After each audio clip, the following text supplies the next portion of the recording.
Ghost. Jesus. Manje ngiqhubela isibuko ozongibona kahle. Sebusuku. Hallelujah. Yeah. Hallelujah. Amen. Hallelujah. Hallelujah. Sithi bayethe ke kusomandla ebusuku nje. Uyehova igama lakhe.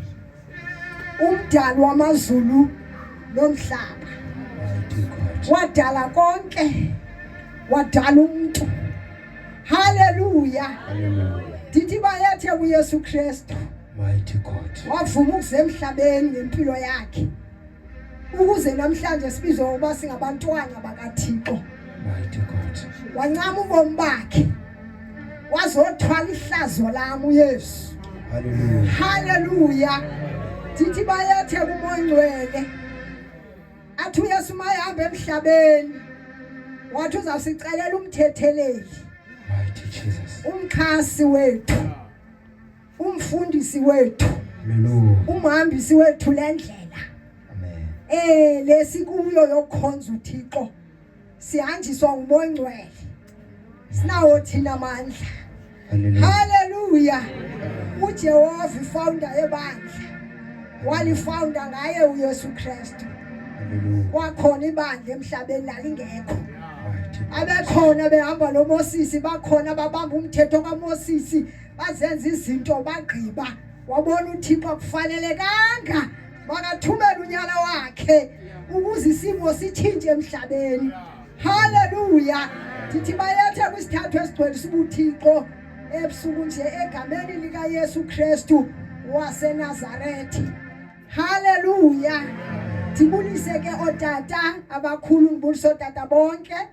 Dibulise omama abakhulu, omakhulu, omama bonke.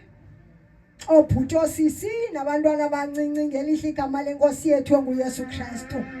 Nasemva komini ke siyambonga ubawo sithwele endleleni wazosifikisa phakathi kwenu. Siyavuya ukuba nani nisenhlizweni zethu ngoba singabantwana bakaThixo. Ndiyababulisa ke ndiqala ubabona eCape Town egameni lika Yesu waseNazaretha. Nithandiwe inkosi. Hallelujah. Eyandithandayo nami. Ndandingayazi yandithanda. Yandigcina lade lafika ixesha lokuba mandiqonde endleleni. Ndingumama uTwani ke. Ndihlala eUxolo. Ndizelwe Lady Frey ndakhula kwezalali zase Lady Frey. Ndadibana nenkosi uYesu ke eUxolo. Wandinceda ke ubawo ngezwi lakhe. Eyona nto ndayifumanayo ezwini ndafumana ukuthi liyinyaniso. Ndabamba lona ndahamba ngalo ndenza lona ngoba ndifumene okokuba lilo eliyinyaniso. Ngoba lafika lakhabana nendlela endikhuliswe ngayo. Hallelujah. Ndabona ukuthi nansi inyaniso ngubawo wethu wasemazulwini. Mighty God. Umqambi welizwi, umqambi umthethi walo. Abantu emhlabeni bafundiswe ukuthetha nguye. Mighty God. Hallelujah. Hallelujah. Ngoba lento nditshoyo yonke into esiphathayo ikhona apha. Imitha zalendlu zikhona apha. Lamanzi siwaselayo akhona apha. Lonto ndinika ukuthi umuntu ufundiswe nguThixo ukuthetha. Mighty God. Hallelujah. Hallelujah. Hallelujah. Siyambonga ke ubawo sincedile. Kwazi ukuthetha ngexesha elingekho. Hallelujah. Sendivele ndingayazi. Hallelujah. uYesu ke uyinkosi. Nasemva komini nje uThixo wabathanda abantu kangaka. Wathi kwinto zonke azidalile wadala umuntu ekugqibeleni waze wamnikeza ilungelo okanye wamnikeza ubukhosi okanye wamnikeza igunya lokuba aphathe umuntu. Zonke izinto uThixo azidalile emhlabeni inikezwe umuntu lonto. ngoba uThixo wamthanda umuntu wamenza ngokomfanekiso wakhe wawugqiba wambeka emyezweni wathi hlala napha nidle apha ningadli apha litye apha ningatyi apha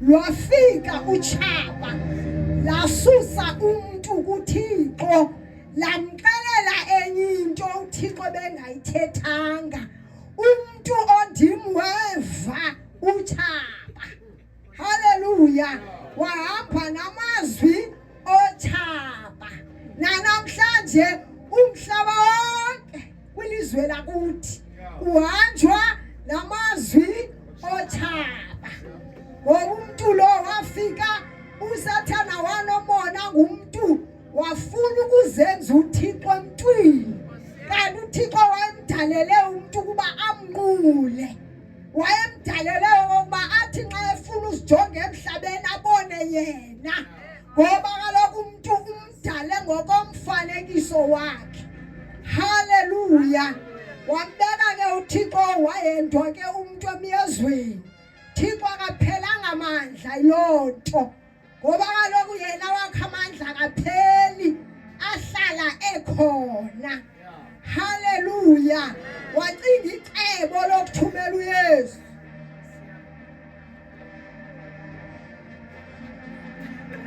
wacinga icebo ubawo lokuthumela uYesu wakhangela ifemeli azamzisa ngaye uYesu emhlabeni wayifumana intombi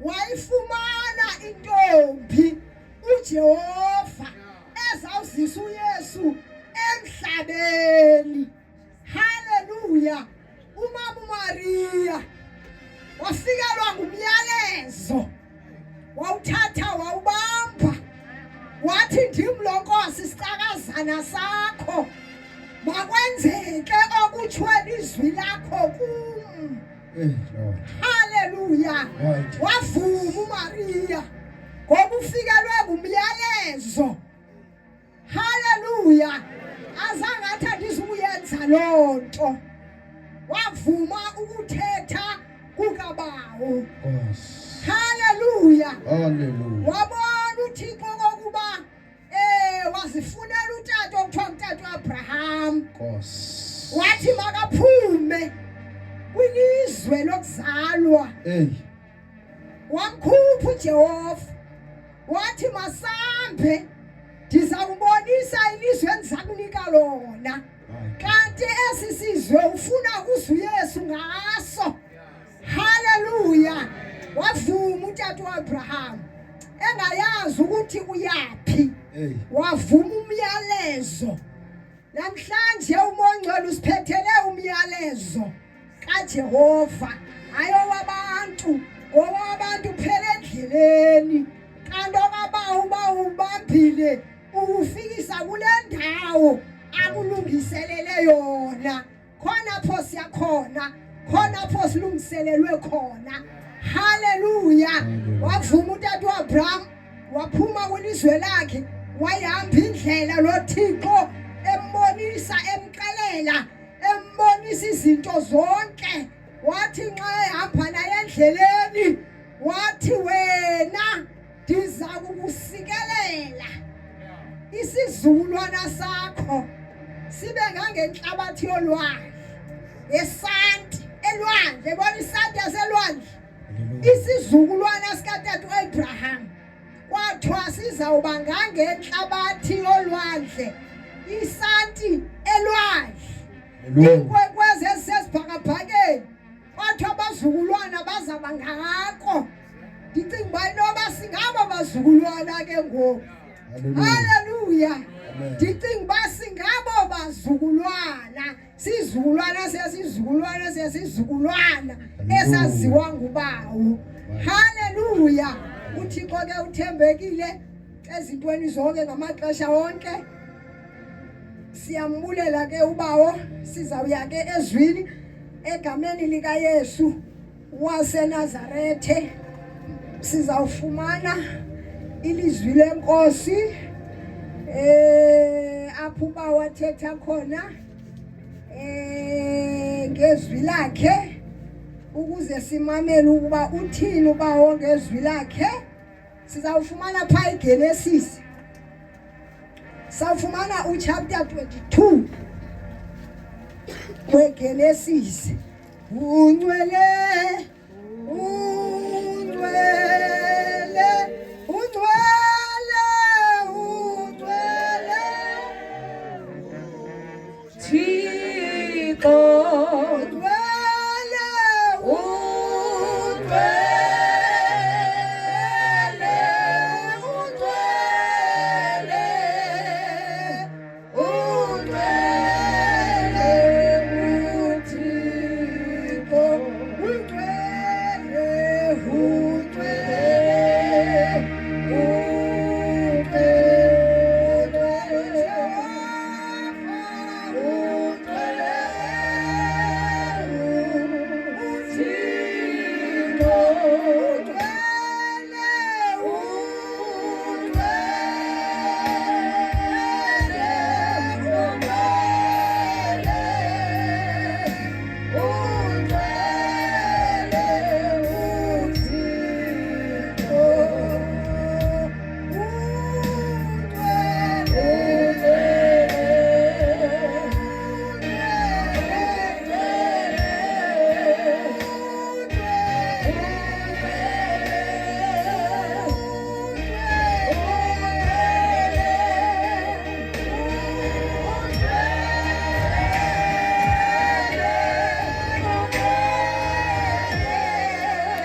ungcwele uJehova wemikhosi.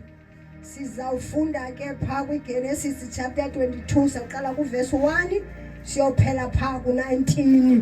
Sizofunda kakhulu, andizuthetha kakhulu, egameni lenkosi yethu enguYesu Kristu. Sifundele ke mama.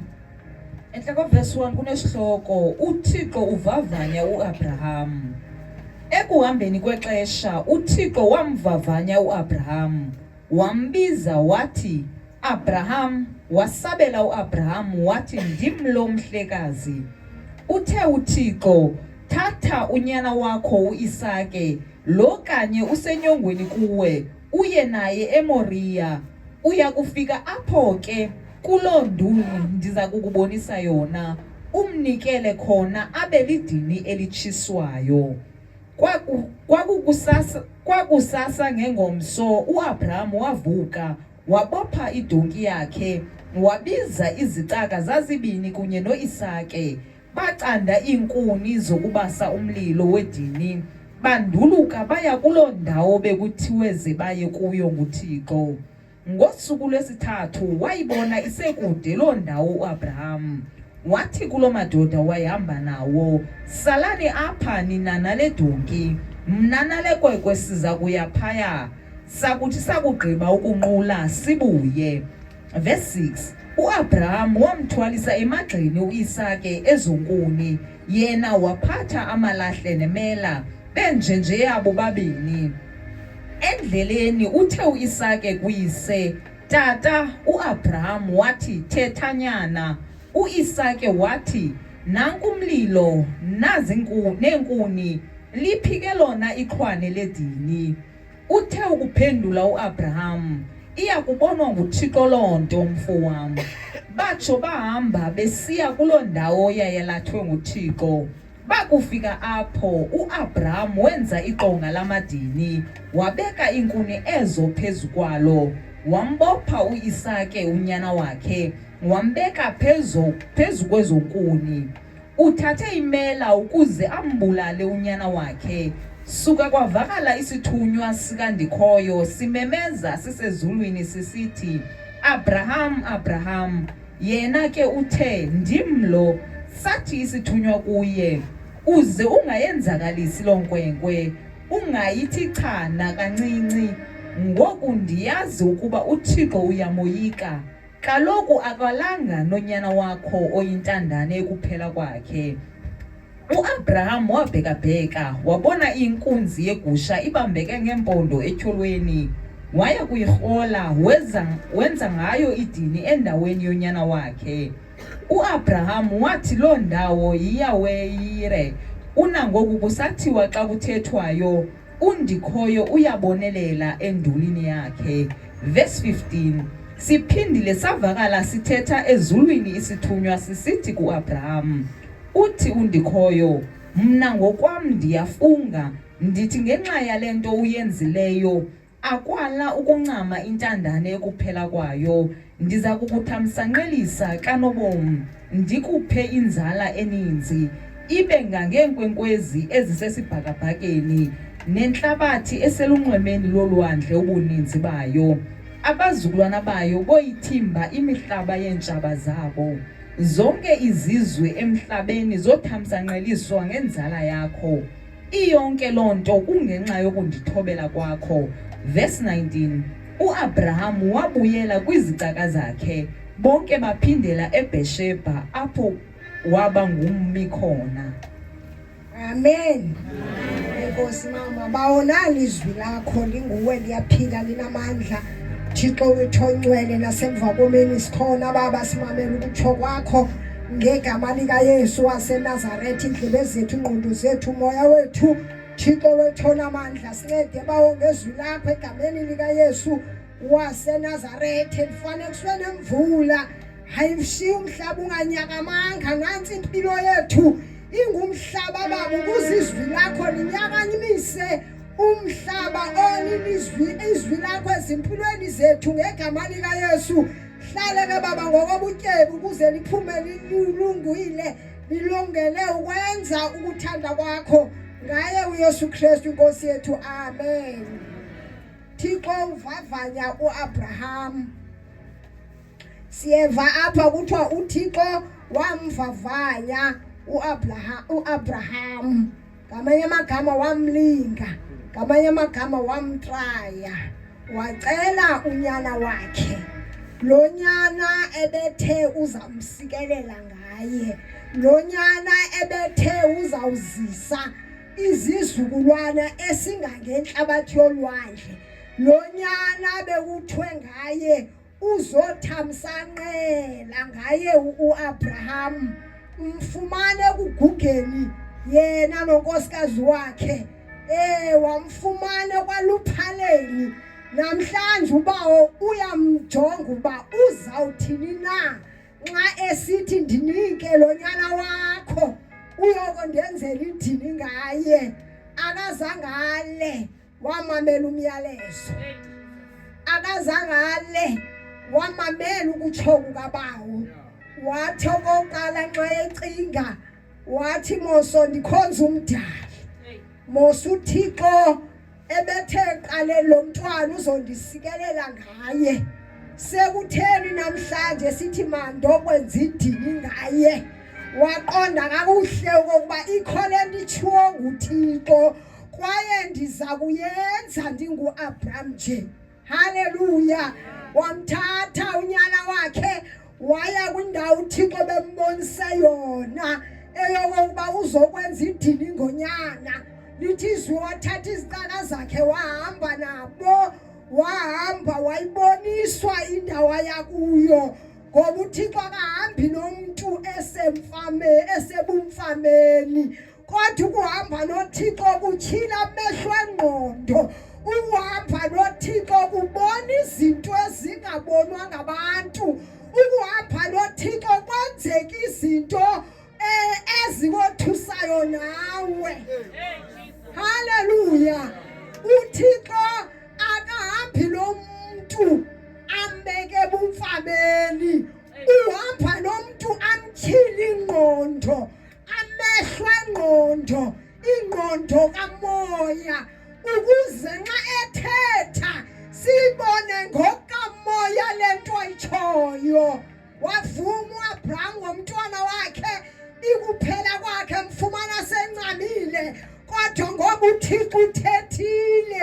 Zingaphi thina izinto uThixo athetha nathi sithi hayi yeyokugqibela le peni andinakumnika, andizukwazi. Zingaphi ingaphi thina izinto ekuthiwe masizigqithise singavumi ngazo ngoba ikholenti itsho nguThixo.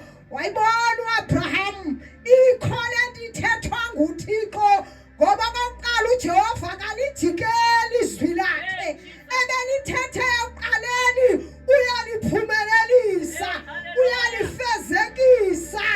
Ifuna mna nawe sifumane indlebe kamoya simamele ukutsho kukaBawo seyabe ngako senze kona emva koko sozuza iziphumo zalento uThixo beyithetha.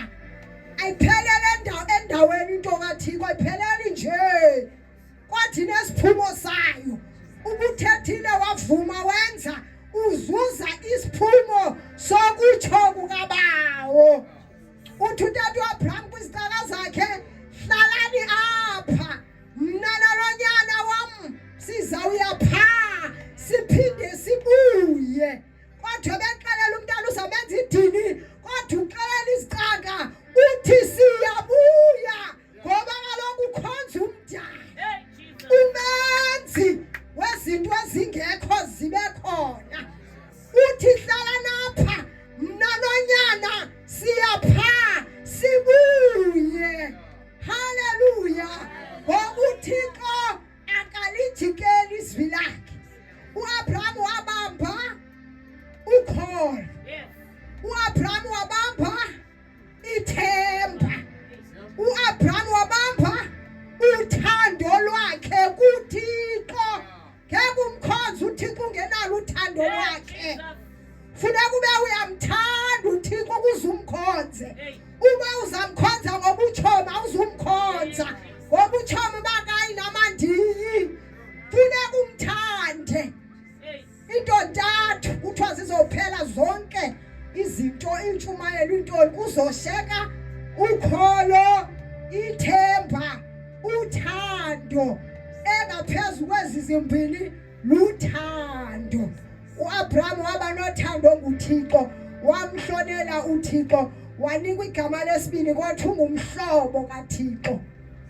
Haleluya. Xa uhamba nomhlobo wakho uxelela izinto zonke umhlobo wakho futhi umhlobo wakho ezinto akuxelela zona uyazenza ngoba ufuna ukuphoxa umhlobo wakho. Uzenza futhi uqonda noba ayingeni kamnandi kodwa ngenxa kamhlobo andifuni ukumphoxa umhlobo wami. Uyawuthini ubani? Uyawuthini? Ngela xesha sihamba isikolo umhlobo wakho ungaphuma egethini esikolo ungamlindanga umhlobo uzawuma ulinda umhlobo. Ndibonga uYesu wandenzela umhlobo phasi isikolo zangibe naye. Haleluya. Ngoba kaloku ndandingunothi wafika uYesu wabeka u1 kwavela u10. Haleluya. Haleluya. Haleluya.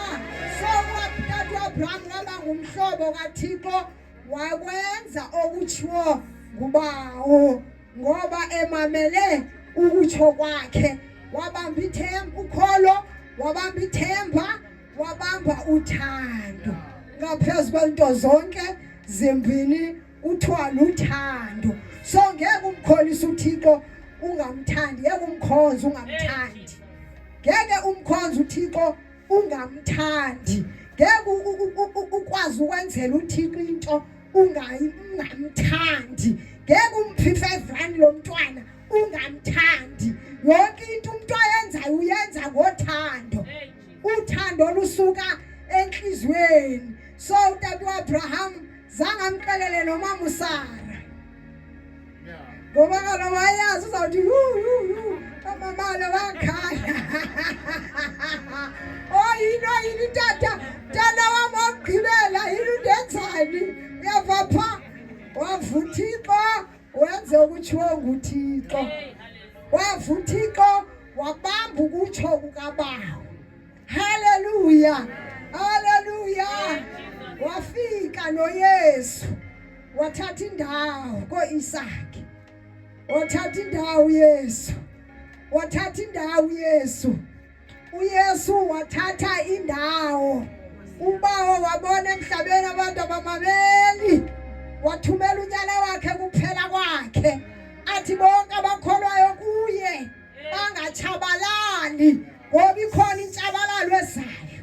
Wamthumela unyana wakhe ubani nobani azithathele. Lento inento okwenza nobani azithathele. uYesu abe inkosi nomsindisi wempilo yakhe, amkhonze ngokutsho kwakhe. uYesu uthunyiwe ukuze sihambe njani. uYesu uthunyiwe emhlabeni nguBawo ukuze senze njani, sithethe njani, sizenze njani izinto. Zonke zilapha. uYesu uziqelile zonke zilapha. Uqala pha kuMateyu, uvuka utsho kukaYesu, ubambe kona. Uhambe nako washiya kubafundi abapostoli. Namhlanje bagcwele kuthiwa ngabapostoli. Hayi bazalwane, hayi siyaqhathwa bazalwane. Esi siXhosa sitsha sitolika ukuba abapostile ngabafundi bakaYesu. Hayi leyo kuba ngoku sithathe lo mfana sithi upostile lo mfana. Yamjalo siyaqhathwa. Abafundi bakaYesu okanye bonke abantwana bakaThixo okanye bonke abavumileyo okokuba uYesu Kristu uyinkosi bangabapostile, bahambe ngokutsho kukaYesu. Themba siyamthanda, masigcine imithetho yakhe. Yayibona ndinothando ukuba siyamthanda uYesu, sawubonakala ngokugcina ukuthetha kwakhe. uYesu uthunywa yena nguBawo wazoma emhlabeni, wazomela thina. Kwesi siXhosa ithi ngabathunywa, sithunyiwe. Soxelela abantu ukuthi uYesu uyamkelwa emisebenzini, uYesu uyasindisa emisebenzini. Kungathiwa hayi ngumzalwane wenu lo, hayi bo ngumzalwane wenu lo, bangamane besitho abantu. Kodwa simele uYesu sesingekho ebandleni, ngoba abantu bayayazi into emele bayenziwe ngumzalwane noma bangabazalwane. Bayayazi, angeke sibaqhathe. Sivutha apha kanti esikolweni asivuthi. Haleluya zintombi. Esikolweni ningamgushi uYesu. Niqalela ngintombi uba uYesu uyasindisa. Uyigcina intombi. Uthi uba niyamthanda uYesu, nizobonakala ngokwenza utsho kukaYesu. Haleluya. Abafundi abathunywa bakaYesu ngabapostile, ligama lesiGrike. Sibayeka abagcwelisa ilizwe, kodwa sizazi uba thina samkele uYesu singabo nathi abapostile. Singazijongeli phansi nxa sibona utata umpostile. Hayi, nawe nguwe mzalwane, uzazi uba uYesu naye uyamphilela, nawe ungumpostile. Ndiyakunika namhlanje nawe ungumpostile. Akho bantu batheni babekelwa bucala izaba ngabapostile. Hayi, inkatho le. Akho mntu futhi ungabizwanga, sibizwe sonke apha. Sikhona apha sonke, simele uYesu kulokona ukuyo. Simele uYesu, sibuye emakhaya, size nezikhulu sizovuthisa apha. Ibhizi ivuthwe. Haleluya. Masibambeni ke ukutsho kukaBawo. Abraham wabamba ukutsho kukaBawo, wanikela ngonyana wakhe, exelela uba uzawusikelelwa ngalo mntwana. Kodwa wavuma ukuba makahambe ayokumenza idini. Yavela igusha endaweni kaIsaka. Nakula wejisi yakho uma ukhupha 10% izawuvela igusha. Haleluya.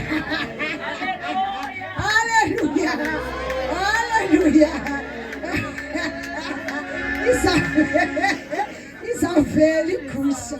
Haleluya. uYesu ke uyinkosi. Ubawo wakwazi unika uAbraham ingekho. Uyakwazi nathi usinika. Into nayo ngoku ufuna sicela indlebe nje umamela uThixo uthini. uThixo uthini ngezwi lakhe. Uthi mandenze lento ndawugqiba uyenza. Ugadile ke ngoku okokuba tata umnukwa. Ibisithini nale nto ithelwe nguThixo, ithini nangoku? Uzayiveza uThixo. uzayiveza tata ngoba uThixo uyamangalisa uJehova kungangathi kumnyama kungangathi akwenzeki kungangathi akubonakali ngiyamezela mzalwane kuzolunga lendlela leka lokhu inamagingxigingxi njengoba utata uYophu wacelwayo nathi simane socelwa sizofaka injection zefiva sizofaka unqamuka wemiphefumulo iCovid ibifikile yasinqamula imiphefumulo uYesu wasisidisa siyaphila namhlanje siphansi ubhubha ngeke uYesu nami ngiyanicela kodwa ngenxa kaYesu ndagcina izwi elithi ukufana ukuphila kuxhomekeke emandleni olwimi andifi ngokukhulisa abantwana bami andifi ngizopasa esikolweni ngizophangela ngegama likaYesu uyiqule lento uzode kulunge haleluya kaloku uba usinike igunya kaloku uba phansi ngezakho ifiva sathana ndibe lapha weekend pheleyo ndilele umzimba uthi lala haleluya ngenxa kaYesu ndikhona ngenxa kaYesu siyamphakamisana nasebusuku wethembekile ndambona kweyami impilo ndandingakwazi ucelikiwe ekhaya next door ndingakwazi wafika uYesu wandikwazisa ukuthetha wandithethisa haleluya ndancedwa nguYesu ndancedwa nguYesu esikolweni ndandingulantana ulilayo esekhona namhlanje abantwana bakhala esikolweni asakhona namhlanje abantwana balila esikolweni andiqondi bakhona abantu ngabetechnology haleluya ingqondo yabo iphangalele haleluya siyambonga ke ubawo othembeke kangaka sihlale sisazi ukuthi sinikwe ubukhosi phezulu kwento zonke singobani okokuqala sizazi ba singobani nokuphuma kwifamily enjani ngokufika uYesu wakhupha kulo family njani ibonwa ngabantu ingathi ayo nix kuthiwa ungaphuma ntona kwakuthiwa na uYesu kwathiwa ungaphuma ntona eNazarethe kwathiwa ufunda kwephi university kuthiwa kuYesu so besingobani thina haleluya kwathiwa nxa kuthiwa wenza le wathi uphuma eNazarethe kwathiwa kungaphuma ntona eNazarethe so nawe thi amakhaya kuthiwa uthwela khaya liyaziwa abazali belakhaya nathi kanjalo kanjeya haleluya kodwa fika uYesu ungunotha fika lekuwani kuvela untela haleluya uvela untela haleluya 100 avele haleluya uYesu ngalo uzogunqula uYesu uzochabalalisa uzotyala intwentsha ngoba khomntu uzalwa esazi special abazali nxa bebengazi nabantwana bakulobo bumnyama afike kuYesu kwelo khaya ngomuntu oyi1 avele ke ngokuYesu nabazali baqale bawubona ukuthi thini lo mntana wethu kanti uyilento besingayiboni besingayiqondi ngenxa kaYesu babona into entsha ekhaya abazali haleluya uthola umntwana ungenwe intoni lo mfana intoni imngenileyo akahambi nabanye abafana azenza into zabanye abafana ungenwe nguYesu ngoba uYesu uzochitha diliza chabalalise atyala into entsha masihlaleni ke sisazi ukuthi singobani sinikwe igunya thina phezulu kwemimoya yonke phezulu kwezifo zonke azizungezi ngoba kaloku zizosithandabuzisa manje sizibuza uba uphina lo Thixo nxa kunje Angathi lento ayilungu uphina lo Thixo ndimkhonzayo. Uthi uThixo bayeke bahleke bagqibe. Mna ndawo igalela iwayini emzini wakho ayuphindi iphele. Hallelujah. Masiyabezeleni ke sihambe lendlela kaThixo sithembe kuye sibambe ukutsho kwakhe. uYesu ngumzekelo wethu, uAbraham ngumzekelo wethu. Sibambe ukutsho kukaJehova ukuze sifike kule ndawo bawo afuna sifike kuyo. Khona le ndawo silungiselelweyo. uYesu kalakazelanga ilize emhlabeni. Uze ukuze kulunge ezimpilweni zethu. Hallelujah. Uzele ukulungisa impilo zethu. Masimvumeleni ke eqhubeka njalo esilungisa ngezwi lakhe. Awudibani nalo ecaweni ilizwi. Xa une chance ulifunda pha ekhaya. Xa une chance ufunda pha emsebenzini. Abantu besithi izikhaftini wena utye ilizwi. Manje ukhangela uYesu uthi mandithini. Yileyo into esincedayo. Manje ujonga uba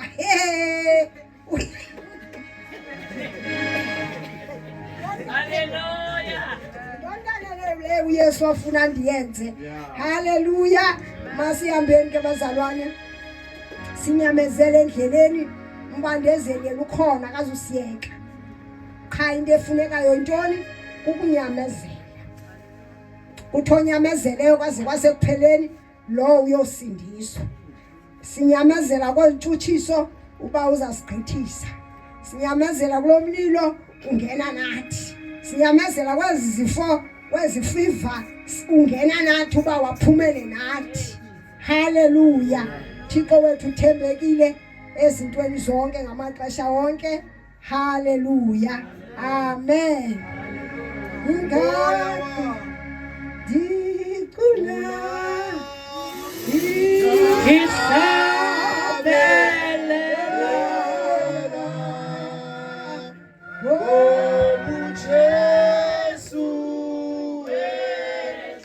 Wandi phakami